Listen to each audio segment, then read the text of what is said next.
Shalom, shalom. All, pra- all praises, honor, and glory unto Yahweh, Ba'asham, Yahweh, Ba'asham, Echad, Ba'alash.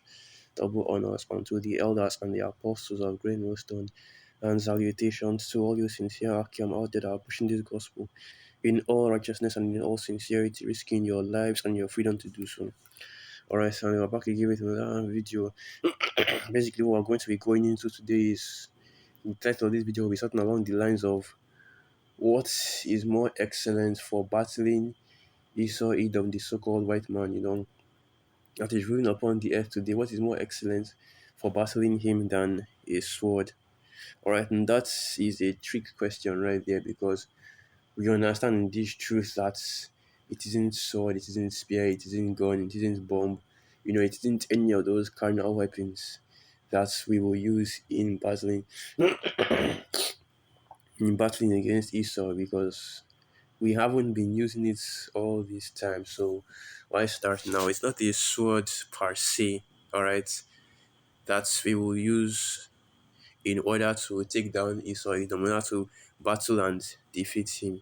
That's not what we are out here with. Okay, what we are using, the sword that we are using, okay, you go into, I believe that is, and I'm probably going to have to get that, the sword that we are using is this sword, all right, which of course, that should already be been crystal clear, okay, because that is basically all that we push, all right. Use the word, preach the word, preach the word, preach the word, speak the word of the Most High, speak the word of the Most High. The apostles, the elders, the brothers, that's all we say. That's all we say, do, all right. You know how it is, man. Do preach the word and leave the rest to the Most High, all right, because throughout the history of our nation, we've never won a battle with our own power, okay? Even though we are the Israelites, the top of the top, the best, the strongest, the fastest, and all that, but we've still never won a battle with our own power, right? We use the spirit of Yahweh, it's always the armies of Yahweh, Bashim Yahushai, the angels that go before us, and take out our enemies, and then the rest is just easy pickings, just pick them off one by one. Or you put the spirit on you, man, to the point where you can take out like 1,000 men all by yourself. That's how it always works, all right? That's how it always works, all right? And all the other nations that overcame us, they had the Most High on their side, all right? Because all the creatures on the planet, humans, animals, men, women, children, they were all created by the Most High at the end of the day, and they can all be used as, a whooping stick or a tool, a spirit of vengeance from the Most High. And the reason why all these other nations overcame us wasn't because they were stronger, or wasn't because, the Most High's power failed, God forbid. No, that wasn't the reason why they overcame us. The reason why they overcame us is because the Most High left our corner and went to theirs and put that spirit on them to bring us down, Babylonian captivity. You saw it on being the rulers and even ruling up to this point. So this is the book of Hebrews 4, verse 12 and 12, and it reads, "The word of the Most High is quick and powerful and sharper than any two-edged sword, piercing even to the dividing asunder of soul and spirit and of the joints and marrow, and is a discerner of the thoughts and intents of the heart." So if you are in this truth, you have to believe that. You have to believe that, the Bible is stronger than any gun. The Bible is stronger than any nuclear weapon. All right, the word of the Most High is stronger than any gun, any nuclear weapon, any any weapon that he has made in all this time that he's been ruling on the earth. You have to believe that the scriptures have more power than all that. Okay, and that's why we read the scriptures, and it's been given to our people, you Israelites, your so-called Negroes, Latinos, and Native American Indians, for you to use in order to beat, for you to use now to bring down this kingdom. Because while we're out there on the highways and byways, and of course I always say this, that while we're out there on the highways and byways, while we're pushing this truth, Esau's kingdom is falling. Esau's kingdom is slowly descending into ruin, because this world is condemning his kingdom, and because he has refused to keep the word of the Most High. That sword from Yahweh Hashem Yahushua is falling upon his kingdom, and has destroyed this kingdom. Because guess what? This place is true, man. If you don't believe that, I don't know what to tell. I don't know what to say to you, man. But this place is true. This kingdom is done. All right. There's nothing left here again. There's no going back. That's the thing. There's no going back. There's no way to reverse what has come upon this place, man. There's no way to turn it back. All right. There's no way to save this place. That's why the scriptures say. I believe that is the book of Isaiah. That's you could have healed Babylon, but she is not. Take balm for her pain. All right, because this place is falling. The golden city is done. All right. So now let me get these precepts. The book of Revelation, the 12th chapter.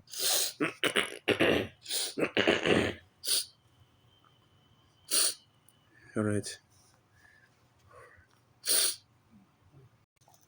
All right. So I was saying the book of Revelation, 12th chapter, from the 10th verse. And I heard a loud voice saying in heaven, now is come salvation and strength and the kingdom of our power and the power of his Mashiach, for the accuser of our brethren is cast down, which accused them before the Most High, before our power day and night. Basically, what this is going into is Esau, Edom, his kingdom has come down, has been thrown down.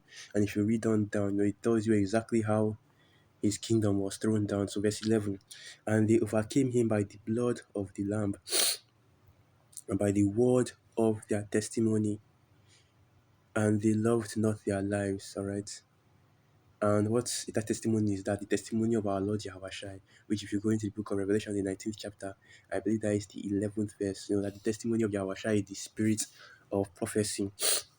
So we took down this kingdom by prophesying, the same way that our people in the past, took down the kingdom of Jericho by circling it with song, all right, by just blowing the trumpet and praising the Most High. There's a song that, Jake here in Nigeria sings, the walls of Jericho fell down flat when the children of the Most High, when the children of the Most High were praising Yahweh Bashim Yahushua, the walls of Jericho fell down flat.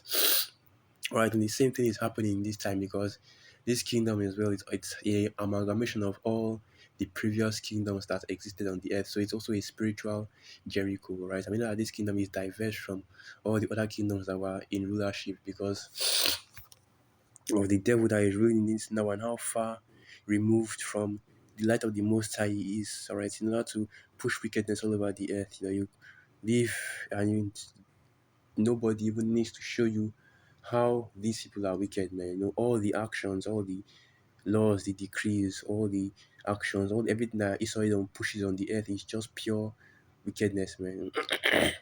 And it's all for this, pure wickedness, and it's all for the sake of destroying this planet, man. That's what these devils are. That's what the only thing these devils are capable of, destruction. And that's why, you know, we push this word so we can get out of this hellhole that we're currently inhabiting right now. And, Yahweh Hashem Yahushai can come down and take out these devils and put, and Yahushai can take his rightful place as ruler over the earth. All right. And that's not going to be done by sword or spear or gun or, because the sword is just a general catch-all term for weapon. It's not going to be done by weapons of war, but by the word, the testimony, the prophesying.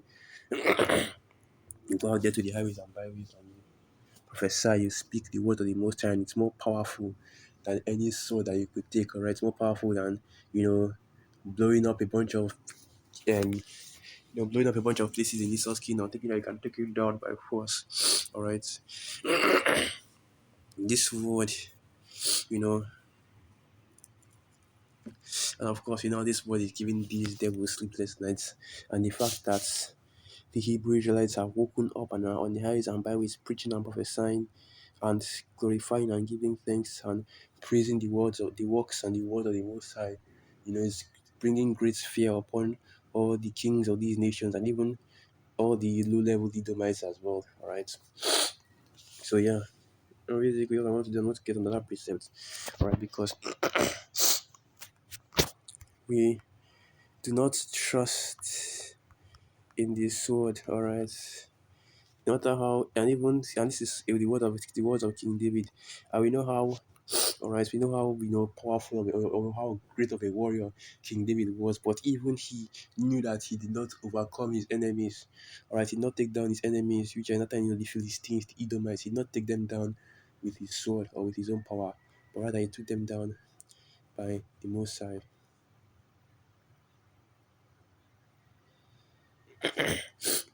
All right, so this is Psalms 44, verse 4, and it reads, "Thou art my King, O Most High. Command deliverances for Jacob. Through thee will we push down our enemies. Through thy name will we tread them under that rise up against us.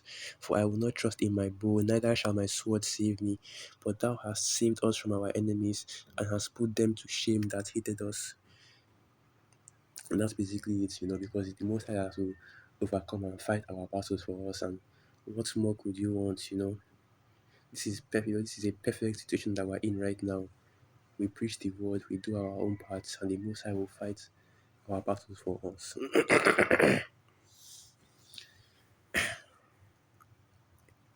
What more could you possibly want? So yeah, I think I'm just going to end it right there. So with that, let's give all praises, honor, and glory unto Yahweh, Ba'asham Yahushai, Ba'asham Kwadash, Wa Abad Babal, and through the Spirit. I hope you are here when you are quiet for edified. Shalom.